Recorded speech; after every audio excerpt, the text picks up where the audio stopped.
10 जनवरी 2023 ये वो तारीख है जब हल्द्वानी के बनफूलपुरा के 4,365 परिवारों का आशियाना जो है वो उजड़ जाएगा, क्योंकि हाईकोर्ट के एक आदेश के बाद उन्हें उस जमीन को खाली करना पड़ेगा जहां पिछले कई सालों से उनके मकान बसे हुए हैं। न कोई ताकत, न कोई अदावत, और चाहे ये पूरा सिस्टम ही क्यों ना चाहे, तेरे बोल पर अंकुश नहीं डाल सकते। बोल, खिलाफ आजाद है तेरे। हाईकोर्ट के आदेश के अंतर्गत उन्होंने अवैध तरीके से रेलवे की जमीन पर कब्जा कर रखा है, लिहाजा अब उनके पास जमीन को खाली करने के सिवाय कोई चारा नहीं है। तारीख है 10 जनवरी 2023, यानी कि कड़ी सर्दी के बीच बगैर किसी वैकल्पिक इंतजाम के उन्हें अपने आशियाने खाली करने पड़ेंगे। मैं आपको बतला दूं कि इन 4,365 परिवारों में से 80 से 90% मुसलमान हैं। यहां कई हिंदू भी रह रहे हैं। आज माएं, औरतें अपने बच्चों को अपने गोदी में लादे हुए यह सवाल पूछ रहे हैं कि हम कहां जाएं। उन्होंने कहा कि एक बच्चा भी मकान खाली नहीं करेगा, क्योंकि उनका यह कहना है कि अगर हमारे घर ही नहीं रहे तो इस जान की क्या कीमत। सुनिए वो औरतें क्या कह रही हैं। कुछ भी नहीं होगा, ऊपर है तो सब कुछ है, खुदा है ऊपर, हमें सब देखने वाला। आप लोग नहीं देख रहे तो क्या है, वो तो देख रहा है, उसके बनाए हुए हैं ये सब चीज, हम लोग कुछ नहीं है उसके आगे। कितना मुश्किल होगा अगर कुछ ऐसा हुआ? दिन भर तो दुनिया का है हमें, लेकिन कितनी परेशानी होगी अगर कुछ ऐसा हो? बहुत परेशानी होगी। परेशानी का आलम चली रहा है। 15-8-10 दिन हो गए इसी परेशानी को झेलते हुए। न रातों को नींद आ रही, न दिन को रोटियां खा रहे हैं। कारोबार वो बंद कर दिए, बच्चे घरों में बैठे हैं, आदमी घरों में बैठे हैं। यही तपस्या कर रहे हैं, कौन किधर से आके खंबे गाड़ेगा, कौन किधर से तोड़ेगा। बाहर घरों में से नहीं आएगा, घर इंसान समेत चलाना बिल्डोजर पूरा भीड़ ऐसी लेटेगी, बच्चा भी नहीं निकलेगा घर में से, बच्चा भी नहीं निकलेगा घर में से, सब पूरा इंसान समेत चलाना बिल्डोजर, अगर सरकार को चलाना है तो। हाँ, ये बच्चे इनको कहाँ लेके जाएंगे? ये इतने से बच्चे इनको कहाँ लेके जाएंगे? बेघर हो रहे हैं ये बच्चे। सबको मारना, घर के जब घर ही नहीं रहेंगे तो हम जी के क्या करेंगे? जी के हम घर नहीं देंगे, पर हम घर नहीं देंगे। बिल्डोजर चलाएंगे तो हम सबको पर ऐसी चलाएंगे, ऐसी बढ़ जाएंगे। हम जी के करेंगे क्या? हमारा कुछ रहेगा ही नहीं, तो जी के करेंगे क्या? हमारा कुछ नहीं रहेगा। आज ये सवाल सिर्फ भारतीय जनता पार्टी सरकार से ही नहीं है, बल्कि कांग्रेस के उस विधायक से भी है जो इस इलाके से विधायक हैं। भारतीय जनता पार्टी सरकार से एक सीधा सा सवाल, अगर 4,365 परिवारों में से 90% परिवार हिंदुओं के होते, तब भी क्या आप ऐसा करते? तब भी क्या भारतीय जनता पार्टी इस उग्र अंदाज में उन परिवारों को जमीन खाली करने के लिए कहती?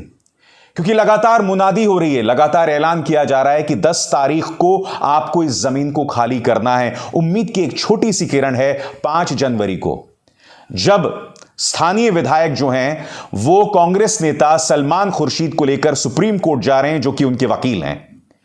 बस उम्मीद की यही एकमात्र किरण है, मैं आपको बतला दूं, क्योंकि अगर 5 जनवरी को सुप्रीम कोर्ट उनके खिलाफ फैसला सुना देता है, तब इनका पूरा भविष्य जो है वो अधर में लटक जाता है। और ऐसा नहीं है कि सिर्फ मुसलमान परिवार ही हैं, वहां हिंदू परिवार भी बसे हैं, और उनका यह कहना है कि हम किसी भी कीमत पर इस जगह को खाली नहीं करेंगे। सुनिए वो क्या कह रहे हैं। तो अब क्या कर रहे हैं आप लोग? कुछ मुआवजा वगैरह देने की बात? मुआवजा नहीं, हमें घर चाहिए, कहीं भी दिलवाए हमें कहीं जगह चाहिए। वो तो कुछ नहीं दे रहे हैं, आप तो मना कर रहे हैं। नहीं जगह चाहिए हमें, हम यहाँ से हटेंगे नहीं। आप बिल्डोजर चलाएं, कुछ भी चलाएं, हमें जगह चाहिए उसके। कितने लोग होंगे यहाँ पे? कितनी आबादी होगी? कम से कम 50,000 की आबादी है हमारी यहाँ पर। 50-60 साल हो गए हमें इंदिरा नगर के अंदर ही। इंदिरा नगर के अंदर ही 50-60 साल हो गए। हाँ, इतनी उम्र आ गई हमारी, अब 70 साल की उम्र आ गई हमारी। 70-72 साल में पहुंची, अब सन लग गया। आपके बच्चे कितने?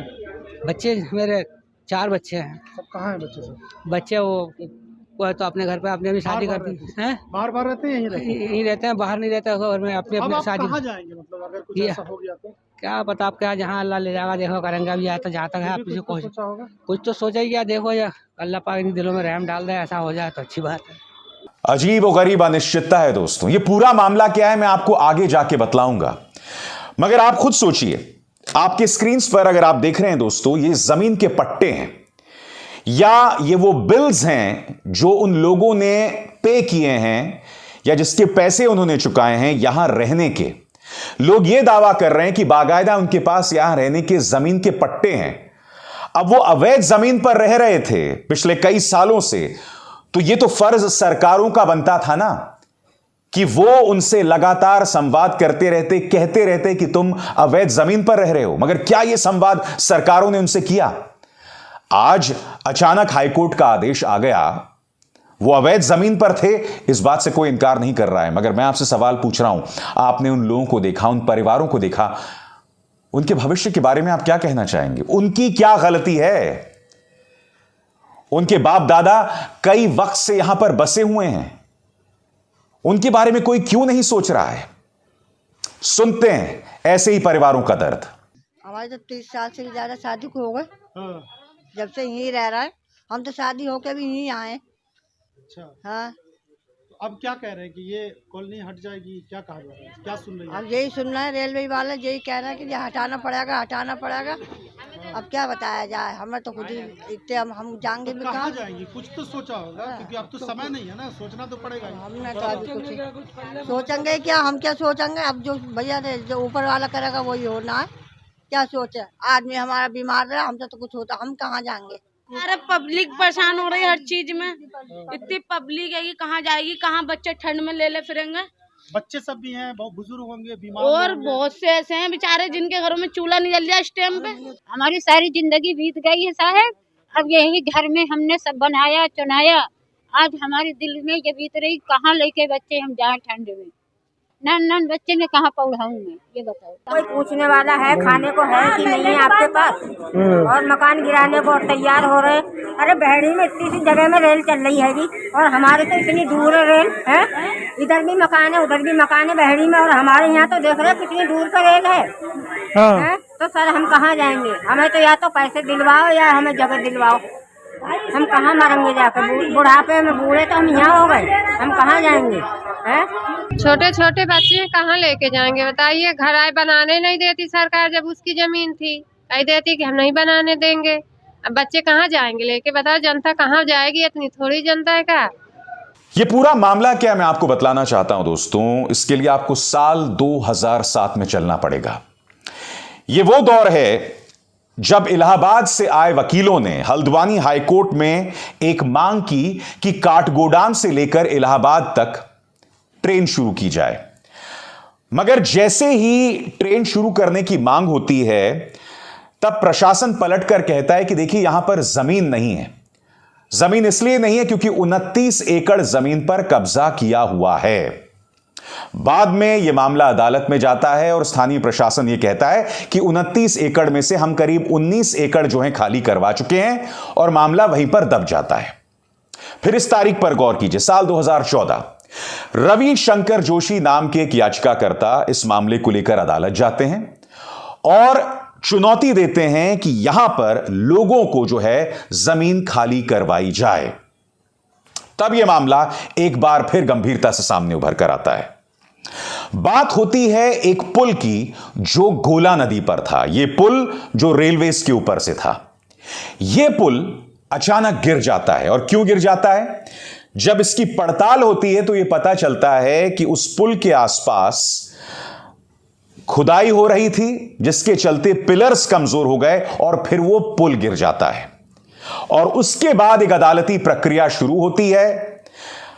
प्रक्रिया इस तरह से शुरू होती है कि आखिरकार यह आदेश जारी होता है कि यहां पर जमीन को तुरंत खाली कराया जाए। मामला सुप्रीम कोर्ट में भी जाता है, 2 बार जाता है, मगर जब अंतिम बार सुप्रीम कोर्ट में जाता है तो उनमें कहा जाता है कि भाई आप 3 महीनों में इस पूरे मामले का निपटारा करें। अब जो पीड़ित पक्ष है उनका यह कहना है कि इस 3 महीनों के दौरान तमाम जो आदेश थे वो एक तरफा थे, क्योंकि उसे चुनौती देने के लिए कोई अदालत नहीं पहुंचा। नतीजा यह हुआ कि एक्स पार्टे आदेश जारी कर दिए गए और नतीजा आपके सामने वो आदेश। अब ये लोग पहुंचे हैं सुप्रीम कोर्ट और यहां उनके वकील हैं सलमान खुर्शीद। आज मेरे कुछ सवाल, पहला सवाल जो मैं आपके सामने रख ही चुका हूं भारतीय जनता पार्टी सरकार से, और उन लोगों से जो चाहते हैं कि ये लोग जमीन को खाली कर दें। मगर जो लोग वहां बसे हुए थे इतने सालों से, मैं उनसे सवाल पूछना चाहता हूं, 4365 परिवार, क्या आप लोग अपनी एक यूनियन नहीं बना सकते थे? यह मामला इतने सालों से चल रहा है, कम से कम 2007 से चल रहा है। अगर आप यूनियन बनाते, अपनी एक संगठन बनाते, तो जाहिर सी बात है इस कानूनी लड़ाई को आप सलीके से लड़ सकते थे। आप 2014 को ही यूनियन बना देते। और यह जिम्मेदारी किसकी है? यह जिम्मेदारी उन लोगों की है जो स्थानीय तौर पर नेता बनकर घूमते हैं। यह जिम्मेदारी है वहां के जो सम्मानित विधायक हैं उनकी है, कांग्रेस के विधायक हैं उनकी है। क्योंकि आज कांग्रेस के उस विधायक को इस बात का डर लग रहा है कि अगर इन परिवारों को यहां से हटा दिया गया, जो बहुत ही अमानवीय भी होगा, तो उनके हजारों वोटर्स जो हैं वो भी खिसक जाएंगे। यह डर उन्हें सता रहा है। भारतीय जनता पार्टी बगैर डरे इसे क्यों अंजाम दे रही है? क्योंकि ये वोटर्स उनके थे ही नहीं। इस इलाके से कांग्रेस ही लगातार जीतती आई है। यही वजह है कि बीजेपी को कोई परवाह नहीं है। यानी कि मामला राजनीति का है, यानी कि मामला संगठित ना होने की कीमत अदा करने का है। क्योंकि अगर वो 4365 परिवार संगठित होते तो कम से कम अदालत में एक मजबूत लड़ाई लड़ते। अब जाके सलमान खुर्शीद जैसे वकील जो हैं वो सुप्रीम कोर्ट में लड़ाई लड़ने वाले हैं। क्या यह लड़ाई पहले से नहीं लड़ी जा सकती थी?